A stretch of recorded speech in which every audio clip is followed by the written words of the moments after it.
आदरणीय नरेंद्र मोदी, आदरणीय योगी आदित्यनाथ, ठाकुर जयवीर सिंह, भैया सामने थाम। आदरणीय मंत्री जी से निवेदन है मंच में अपना स्थान ग्रहण करें। सभी बूथ के मालिकों से अनुरोध है अपने अपने मंच में स्थान ग्रहण करें। और मैं चाहूंगा कि जिले के जिलाध्यक्ष जी से माननीय मंत्री जी का माला पहनाकर पट्टा प्रतिमा लेके स्वागत करेंगे मंत्री जी का। डॉक्टर धीरज यादव जी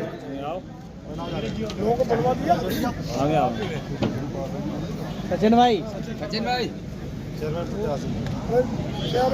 डॉक्टर धीरज यादव जी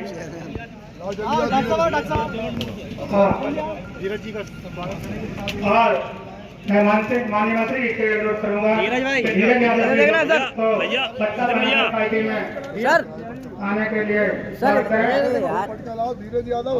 डॉक्टर धीरज यादव और संजीव यादव जी को पट्टा बनाकर पार्टी में गिरफ्तार और उनका प्रवेश के लिए उनको पट्टा बनाकर स्वागत करेंगे।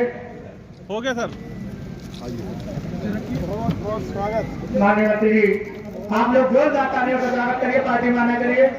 भारतीय जनता पार्टी, भारत माता की, भारत माता की। फोटो खींच ले, फोटो माननीय मंत्री का फोटो दूर हट जाओ, दूर। अरे दूर रहो यार।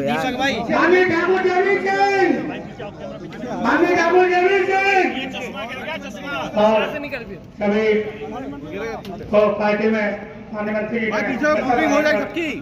भैया पीछे आ जाओ, थोड़ा ग्रुपिंग हो जाएगी। और सर एक सामने सर। अरे तुम बीच में सबका खराब क्यों कर रहे हो? इसी के साथ कहाँ बीच में खराब कर रहे हो बातें?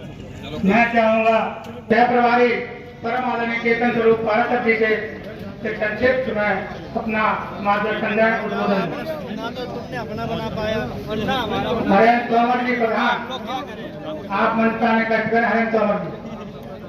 के कार्यक्रम के पावन अवसर पर सबसे पहले मैं प्रणाम करता हूं अपने बूथ के मालिकों को, बूथ के पहरेदारों को, बूथ के कमांडो को, बूथ के ताकतवर बैठे हुए मालिकों को। इनके ही अगुवाई में हम सब लोग मिलकर के मैनपुरी लोकसभा क्षेत्र पर कमल खिलाने का काम ही नहीं करेंगे, बल्कि इस बार इनकी जो गलत तिलिस्म बना हुआ है कि हमारा गढ़ है, लाखों वोटों की तादाद से हरा करके सैफई वालों का तिलिस्म तोड़ने का भी काम इस बार हम लोग करेंगे, ऐसा हमें विश्वास है। इस बूथ अध्यक्षों के सम्मेलन में लखनऊ से चलकर आए हमारे सम्मानित भाई भारतीय जनता पार्टी परिवार में सहजता ग्रहण करने का काम किया है, उनका हार्दिक अभिनंदन, स्वागत है। और शायद यहाँ के लोग तो जानते हैं आदरणीय मंत्री जी, इनके ही बाबा ने उंगली पकड़ के मुलायम सिंह यादव को राजनीति का काका गागा सिखाने का ही काम नहीं किया, बल्कि जसवंत नगर उस समय की अपनी सीट को छोड़ करके इनको एमएलए बनवाने का काम करने का काम इन्हीं के बाबा ने किया था। ये उन लोगों में है जिन्होंने मुलायम सिंह को मास्टरी से उठा करके प्रदेश में बड़ा राजनीतिक व्यक्तित्व बनाने का काम किया था। इस परिवार का बहुत बड़ा उपकार है जो समाजवादी पार्टी के लोग कभी चुका नहीं सकते। लेकिन आज मैं कह सकता हूं कि तमाम लोगों को सफाने उत्कर्ष करने का काम किया।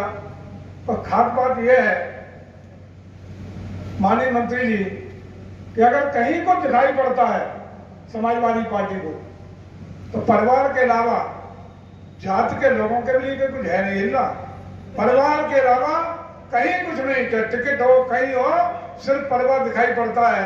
और परिवार में कहीं थोड़ा बहुत टपक के बच गया तो उसमें भी यादवों में का और घा करने का काम करते हैं। ये स्थितियां हैं।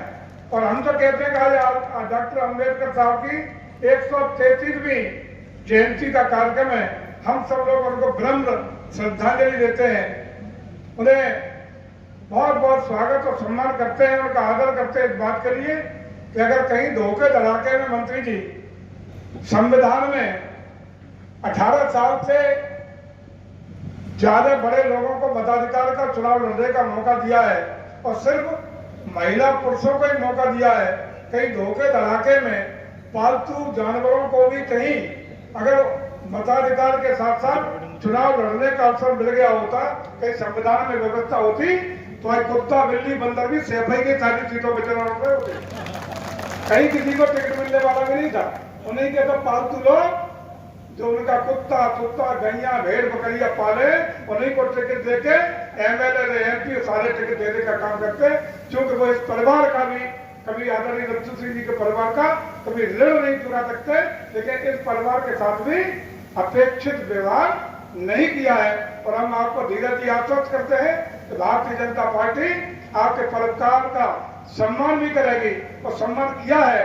अगर आदरणीय नथु सिंह जी की मूर्ति कलहल के चौराहे पर अगर स्थापित करने का किसी ने काम किया है तो वो हमारे पूर्व मुख्यमंत्री आदरणीय कल्याण सिंह जी ने भारतीय जनता पार्टी की सरकार में मूर्ति स्थापित करने का काम किया था। ये इतने बार चाहे आदरणीय नेताजी उत्तर प्रदेश के मुख्यमंत्री रहे चाहे अखिलेश जी रहे, लेकिन उन्होंने कभी इस परिवार को सम्मान देने का काम नहीं किया और मूर्ति की स्थापना भी कराई तो भारतीय जनता पार्टी ने कराने का काम किया। और धीरज जी आप आश्वस्त रहिए, निश्चिंत रहिए और अपने पिताजी को जरूर कह देना कि बूढ़े हो गए तो यहाँ से अपना करके सेफई यहाँ कलर पे जाकर के बनाए चुनाव लड़ाए, आराम करें, कहीं जाकर राजनीति अपने हाथ में धीरज जी ले लो, व्यवस्था से हम लोग आगे बढ़ाने की भारतीय जनता पार्टी आपकी चिंता करेगी। आदरणीय किशन जैन जी चेयरमैन मैं घेरों उस मौके पर जहाँ प्रदेश की बहुत बड़ी मूर्तियों में से एक जेल चौराहे पे डॉक्टर बी.आर. अम्बेडकर साहब की मूर्ति की स्थापना हुई है, वहां का पहला कार्यक्रम आज उनके अनुयायियों ने बड़ा कार्यक्रम आयोजित किया था। कुछ लोग तो यही है, कुछ लोग वहां थे, कुछ लोग यहाँ नहीं है। एक पत्रकार पूछ रहे थे कि एक बयान आया है कि समाज कल आपको पता होगा कि अपन सब लोगों का नामांकन कराने के लिए मध्य प्रदेश के आदरणीय मुख्यमंत्री आदरणीय मोहन यादव जी कल पधार रहे हैं, अपने डिप्टी सीएम साहब भी कल पधार रहे हैं, कई वरिष्ठ मंत्री भी वहां उपस्थित रहेंगे। प्रदेश और भारत के पार्टी के तमाम वरिष्ठ नेतागण और पदाधिकारी कल के कार्यक्रम में उपस्थित रहेंगे। ऐसी सूचना आ गई है, प्रोटोकॉल आ गया है। और पता नहीं क्यों ऐसे डराने वाले लोग असल जो काम करता रहता है डराने के वो खुद ही बहुत डरता है। तो ये चोरी करने वाला चोर है, उनको पता रहता है कि कहीं ना कहीं मैंने भी यही किया है, मेरे साथ भी ऐसा हो जाए। बोले मैं भाजपा मंत्री कह रहे थे भाजपा मैनपुरी में डराने का काम कर रही है, दोनों मुख्यमंत्री और पता नहीं कितने लोग नामांकन को आ रहे हैं, तो डर गए, इतनी जल्दी डर गए। अरे यार कर लो वो समय कन्नौज से आदरणीय अखिलेश जी उत्तर प्रदेश के मुख्यमंत्री थे और डिम्पल जी का चुनाव था, याद है? नामांकन नहीं होने दिया किसी का, किसी भी पार्टी का नामांकन नहीं होने दिया। और हिंदुस्तान के इतिहास में पहली बार वो काला दिन आया था जिस दिन गुंडागर्दी से, सरकार की गुंडागर्दी से सारे लोगों को नामांकन के लिए रोकने का काम करके निर्विरोध सांसद बनाने का काम आपने किया था। तो लोकतंत्र के हत्यारे कौन है? डराने का काम कौन करता है? 12 से 17 तक गुंडई का काला अध्यक्ष सबने झेला है और सैफई के बगल में सबसे मोर्चा ज्यादा तो आपने लिया है, आपने झेला है। 12 से 17 के बीच में जो पिता वही जेल गया, थानेदारों ने नहीं चलाए। उत्तर प्रदेश के थाने खासकर करेल का थाना कौन चलाता था? सबको पता है। सैफई के गुंडे, सैफई के अपराधी जमीनों पर कब्जे, चौथ वसूली, अराजकता, महिलाओं का अपमान, कब्रिस्तान, सनातन का कुचलने का काम, कांवड़ यात्रा पर रोकने का काम, अयोध्या में कार सेवकों पर गोली चलाने का काम, सनातन संस्कृति को पूरी तरह तहस करने का काम किसने किया था? ये सब आपने किया था। अभी तो कुछ हुआ ही नहीं है, अभी तो झेलने के लिए तैयार हो। प्रदेश की सरकार आदरणीय योगी जी के नेतृत्व में पूरी तरह गुंडागर्दी को खत्म करने के लिए उत्तर प्रदेश की जनता ने 2017 में चुन के भेजी थी। आपके ही कुकर्मों से, आपके ही कुकर्मों से उत्तर प्रदेश की जनता ने निर्णय लेकर के अपने मताधिकार का प्रयोग करके लोकतंत्र को मजबूत करके 2017 में आपको गद्दी से उतार के फेंकने का काम किया। और उत्तर प्रदेश की गद्दी इन्हीं सब बैठे हुए लोगों ने आदरणीय योगी आदित्यनाथ जी के सौंपी थी। तो इसलिए सौंपी थी ताकि गुंडई, अपराध, माफिया की समाप्ति हो, प्रदेश में खुशहाली है, प्रदेश में विकास हो, प्रदेश में तरक्की हो, गरीब को न्याय मिले, थाने कानून से चले, गुंडई से न चले, लोगों को न्याय मिले। गरीब से गरीब व्यक्ति जिसकी सुनने वाला कोई नहीं, वो किसी वर्ग का हो, किसी धर्म का हो, किसी भी संप्रदाय का हो, उसको न्याय मिले, उसको विकास की योजना मिले, गरीब कल्याण की योजना मिले, उन्हें पक्का घर मिले, उन्हें आवास मिले, उन्हें पेयजल की व्यवस्था मिले, उनको गांव में गैस का कनेक्शन मिले, उनको पक्का रोड मिले, तमाम तरह योजनाएं उनके दरवाजे पर पहुंचाने का काम हो सके। इसलिए उत्तर प्रदेश के लोगों ने परिवर्तन करने का काम किया था। 7 सालों में अंतर दिखाई पड़ा? कहीं है ढूंढे ढूंढे अपराधी? कहां चले गए वो जो थाने चलाते थे? ढूंढे नहीं मिल रहे हैं और अभी तो कोई हुआ ही नहीं है।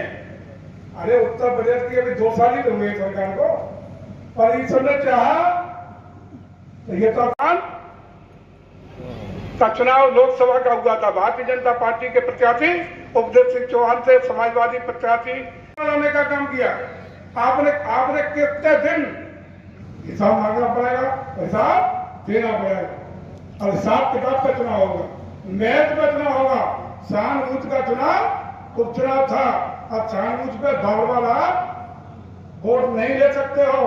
अब आपको अपने काम पर काम लेना पड़ेगा और मैं समझता हूं कि आपको झेलना वो पड़ेगा जो 12 के 17 के बीच में आपके पत्रदेव ने किया है।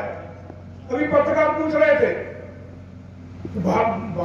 समाजवादी पार्टी ने एक घोषणा पत्र जारी किया है, बड़ा जबरदस्त घोषणा पत्र है, उसमें ये देंगे और वो देंगे।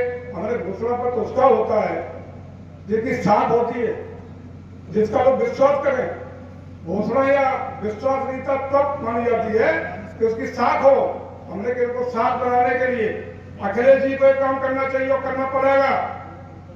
सबसे पहले प्रायश्चित पत्र जारी करें, प्रायश्चित पत्र इस बात का जारी करें कि 12 से 17 के बीच में उत्तर प्रदेश में जो जनरल राज की आपने स्थापना की, उत्तर प्रदेश की गद्दी आपने नहीं मिली, आपको नहीं मिली थी। आप उत्तर प्रदेश की गद्दी 2012 में आदरणीय मुलायम सिंह यादव को उत्तर प्रदेश की जनता ने देने का काम किया था। लेकिन 12 साल हक में पिता ने आपको गद्दी नसीब करने का काम कर दिया था। उत्तराधिकार में आपको गद्दी मिली, लेकिन आपको बहुत संभावना थी, आप उत्तर प्रदेश को बहुत आगे ले जा सकते थे, अच्छे काम कर सकते थे, युवा थे, बहुत स्कोप था। आप उत्तर प्रदेश को नया चमकता दमकता उत्तर प्रदेश बनाते, उत्तर प्रदेश में भाईचारा काम करते, उत्तर प्रदेश में बड़ी बड़ी फैक्ट्रियां लाते, उत्तर प्रदेश के बेरोजगारों को रोजगार के अवसर देते। ये आपके लिए अवसर था, लेकिन आपने क्या किया? आपने तो उत्तर प्रदेश को बर्बाद करने के लिए अपने सारे अधिकार अपने पालतू गुंडों को सौंप दिए, जंगल राज काम करा दिया, जमीनों पर कब्जे, चौथ वसूली, गुंडई, अराजकता, महिलाओं का अत्याचार। हमारी महिला शक्ति बैठी है, बच्चियां जब पर्दे से निकल जाती थी सवेरे तो जब तक सुरक्षित घर नहीं आ जाती थी, लोग माला रखते थे, मंदिर में पूजा करते थे कि हमारी बच्ची मान सम्मान के सुरक्षा के साथ वापस घर आ जाए। ये स्थितियां झेली हैं, कलह ने झेली हैं, हम सब ने झेली हैं। लेकिन मैं समझता हूँ अखिलेश जी आपको प्रायश्चित पत्र जारी करना पड़ेगा और प्रायश्चित पत्र में